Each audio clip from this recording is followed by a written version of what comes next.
അന്വേഷണത്തിൽ മമതാ ബാനർജി ഒരു വിമാനവും ഹെലികോപ്റ്ററും വാങ്ങി എന്ന് കേൾക്കുന്നുണ്ട്. മമതാ ബാനർജി എന്ന് പറയുന്നത് ഒരു പൈസയും അനാവശ്യമായി പാർട്ടിയിൽ നിന്ന് എടുക്കാത്ത, ചിലവാക്കാത്ത, സാധാരണ ജീവിതം നയിക്കുന്ന ഒരാളെന്നാണ് എപ്പോഴും പറഞ്ഞു കേൾക്കുന്നത്.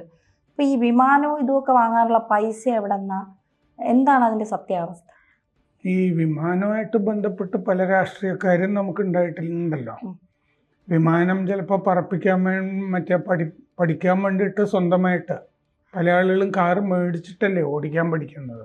ആദ്യം കാർ മേടിക്കും, പിന്നെ ഒരു ഡ്രൈവറെ വെച്ചോ സ്കൂളിലോ പോയിട്ടൊക്കെ പഠിക്കും. നേരത്തെ ബിജു പട്നായിക്, മറ്റേ ഒഡീഷയിൽ മുഖ്യമന്ത്രിയായിരുന്ന ബിജു പട്നായിക് അതിനൊക്കെ മുമ്പ് പൈലറ്റായിരുന്നു. ഇപ്പോൾ ഇന്തോനേഷ്യയിൽ പോയപ്പോൾ ബിജു പട്നായിക്കിൻ്റെ പേര് പ്രസംഗത്തിൽ മോദി പറയുകയൊക്കെ ചെയ്തിരുന്നു. അതുപോലെ സഞ്ജയ് ഗാന്ധി അല്ലേ, രാജീവ് ഗാന്ധി വിമാനമൊക്കെ ആയിട്ട്, മറ്റേ രാജീവ് പ്രതാപ് റൂഡി വിമാനം പറപ്പിക്കുന്ന ആളല്ലേ.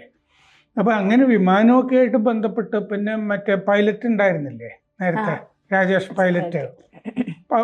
പൈലറ്റ് എന്ന പേരിൽ തന്നെ പിന്നീട് വന്നല്ലോ. അപ്പം അതുകൊണ്ട് വിമാനം ഓടിക്കാൻ പഠിക്കാൻ വേണ്ടിയിട്ടല്ല, ഇത് തട്ടിപ്പാണ്. ഇപ്പോൾ ED അന്വേഷണത്തിലൊക്കെ പല രേഖകളും നോക്കിയപ്പോൾ കണ്ടെത്തിയിരിക്കുന്നത് എന്താണെന്ന് വെച്ചാൽ, ഇവർ കെയർവെൽ ഏവിയേഷൻ ഇന്ത്യ എന്ന് പറഞ്ഞിട്ടൊരു കമ്പനി, കെയർവെൽ ഏവിയേഷൻ ഇന്ത്യ എന്ന് പറഞ്ഞ കമ്പനി ചെയ്യുന്നത് വിമാനങ്ങൾ വാടകയ്ക്ക് കൊടുക്കും. പിന്നെ വിമാനങ്ങളുടെ മാനേജ്മെൻറ്റ് ഇതാണ് കെയർവെൽ ഏവിയേഷൻ ഇന്ത്യ കൊൽക്കത്തയിൽ ചെയ്യുന്നത്. ഇവർക്ക് വിമാനം വാങ്ങാനായിട്ട് 100 കോടി രൂപ മമതാ ബാനർജി കൊടുക്കുന്നു. എന്നിട്ട് അവർ വിമാനം മേടിക്കുമല്ലോ. വിമാനം മേടിച്ചിട്ട് അത് തൃണമൂലിന്, മമതാ ബാനർജിക്ക് സഞ്ചരിക്കാനും ഒക്കെ വാടകയ്ക്ക് കൊടുക്കുക. എന്നിട്ട് അതിൻ്റെ പൈസയും ഈ കെയർവെൽ ഏവിയേഷന് അടയ്ക്കുക. അങ്ങനെ കെയർവെൽ ഏവിയേഷൻ എന്ന് പറഞ്ഞിട്ടൊരു വിമാന വാടക കമ്പനി, ആ കമ്പനിയെ വെച്ചിട്ട് ഈ പൈസയുടെ തിരിമറി അങ്ങോട്ടും ഇങ്ങോട്ടും എന്ന് പറഞ്ഞാൽ കള്ളപ്പണം വെട്ടിക്കൽ തുടങ്ങിയ പരിപാടി ഉണ്ടല്ലോ.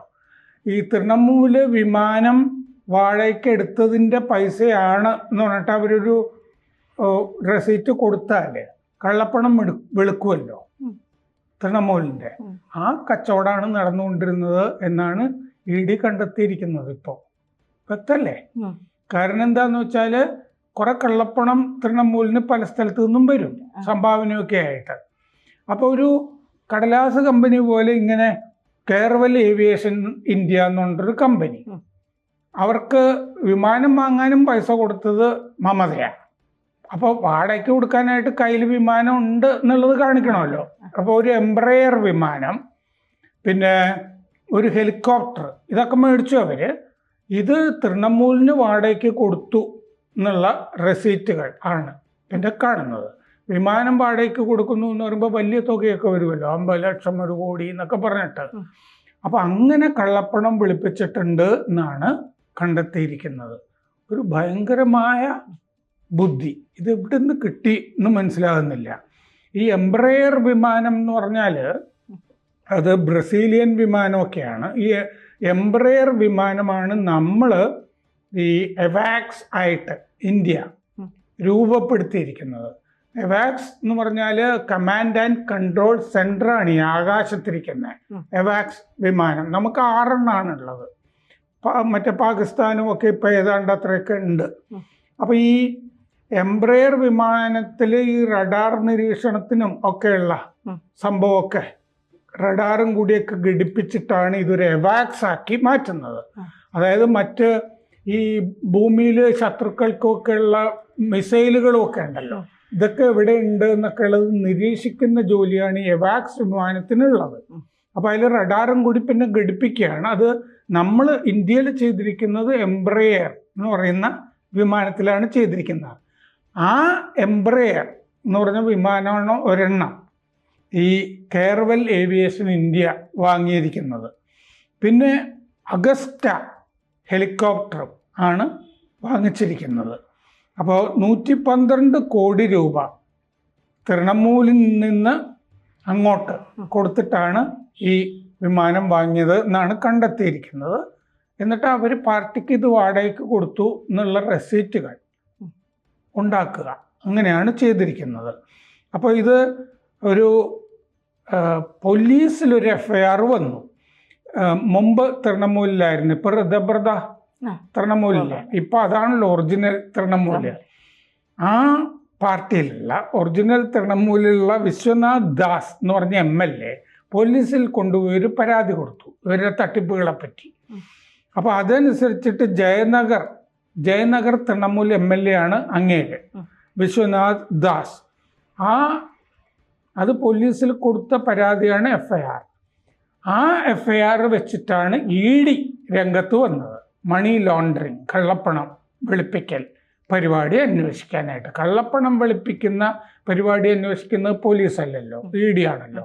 അത് പക്ഷേ ഈ FIR വെച്ചിട്ടാണ് അവർ അന്വേഷിക്കുന്നത്. അപ്പോൾ തൃണമൂലിൻ്റെ അതിനുശേഷം ഈ മമതാ ബാനർജിയുടെ തൃണമൂലിൻ്റെ ബാങ്ക് അക്കൗണ്ടുകൾ മുഴുവൻ 3 മരവിപ്പിച്ചു. ഇപ്പം മരവിപ്പിച്ചിരിക്കുകയാണ്. അവർക്ക് പൈസ ചിലവാക്കണം എന്നുണ്ടെങ്കിൽ വേറെ സ്ഥലത്തു നിന്നൊക്കെ വായ്പ മേടിക്കേണ്ട അവസ്ഥയാണ്. ഈ ബാങ്കിൽ നിന്ന് എടുക്കാൻ പറ്റില്ല. അപ്പം മമത അതിനെതിരെ ഹൈക്കോടതിയിൽ ഹർജി കൊടുത്തിട്ടുണ്ട്, ഈ മരവിപ്പിച്ചത് പിൻവലിപ്പിക്കണം എന്ന് പറഞ്ഞിട്ട്.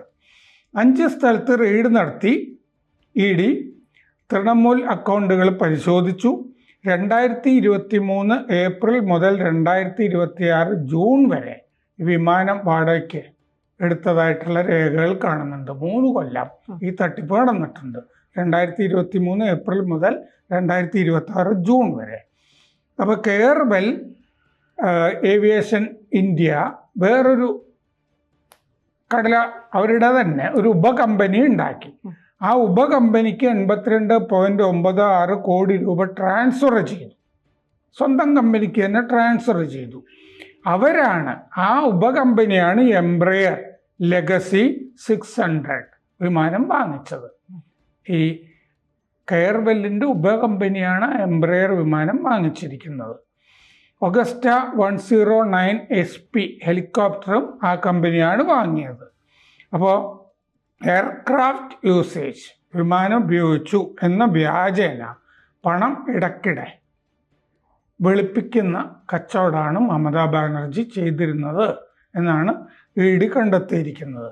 അപ്പോൾ മരവിപ്പിച്ച ബാങ്ക് അക്കൗണ്ടിലെല്ലാം കൂടി തൃണമൂലിൻ്റെ 440 കോടി രൂപ ഉണ്ട്.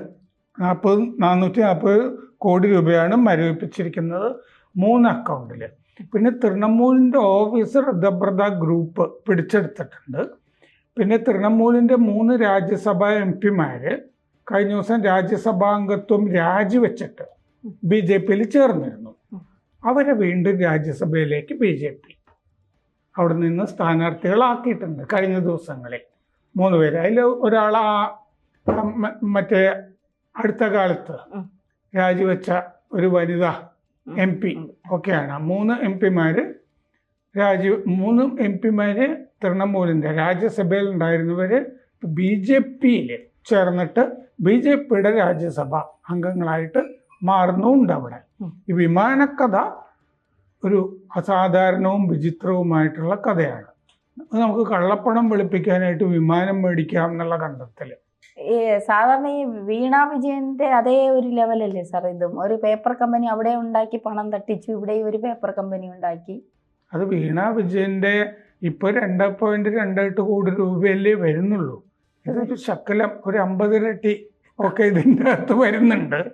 പക്ഷെ വീണ വിജയൻ്റെ ശരിക്കും അന്വേഷിച്ചു പോകുമ്പോഴേ ആ എക്സാലോജിക്ക് ഒരു കടലാസ് കമ്പനിയാണെന്ന് ഏതാണ്ടുള്ള വ്യക്തമാണ് AKG സെന്ററിന്റെ വിലാസത്തിൽ. പിന്നെ എന്ന് പറയുമ്പോൾ യഥാർത്ഥ ഉടമസ്ഥൻ ആ കടലാസ് കമ്പനിയുടേത് ആരാണ് എന്നുള്ളത് ഇനി അന്വേഷിച്ച് കണ്ടുപിടിക്കുമല്ലോ. എങ്കിൽ അത് എത്ര കോടി എന്ന് കണ്ടുപിടിച്ചു വരുമ്പോഴാണ് അത് ഭയങ്കരമായ ഒരു സംഭവമായിട്ട് ചിലപ്പോൾ മമതയൊക്കെ വെട്ടിക്കുന്ന വിധത്തിൽ മാറുന്നത്. പക്ഷെ ആ വീണ വിജയനല്ല, വീണ കൈക്കണ്ടി, അത് 2.28 കോടി നോക്കുമ്പോൾ മമത ആണ് ഇന്നത്തെ നിലയ്ക്ക് കുറച്ചുകൂടി വലുതായിട്ട് നിൽക്കുന്നത്. ഒരു 50 വീണ വരും ഒരു മമത.